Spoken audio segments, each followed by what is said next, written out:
Hi guys, कैसे हैं आप सभी लोग।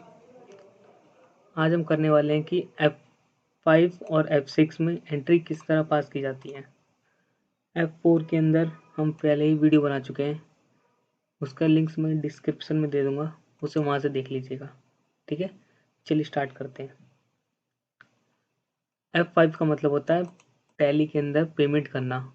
ठीक, टैली पेमेंट कब होगा? जब हम कोई कैश का पेमेंट कर रहे हो, कोई हम कैश की पेमेंट कर रहे हैं, ठीक है, चेक से पेमेंट कर रहे हैं यानी कि बैंक अकाउंट से, purchase new laptop and paid from bank account number.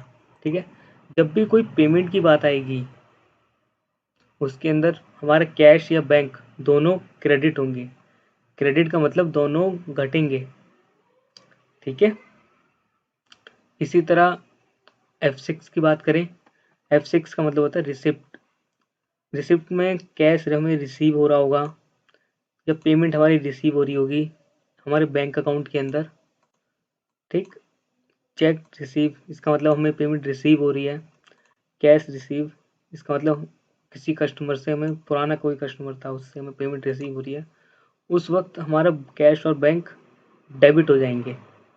ठीक है, चलिए एक एग्जांपल देखते हैं। ये जो सीमा है, इसने फर्नीचर खरीदा। ठीक है, इसने कैश शॉपकीपर को दे दिया। ठीक है, और ये फर्नीचर इस सीमा को मिल गया। तो सीमा अपनी F5 में कैसे किस तरह पास करेगी? यह है सीमा की बुक्स ऑफ अकाउंट्स।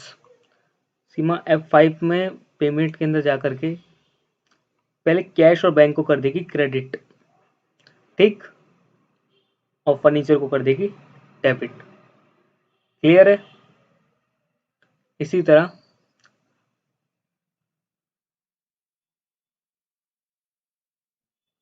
यह है शॉपकीपर की बुक्स ऑफ अकाउंट्स।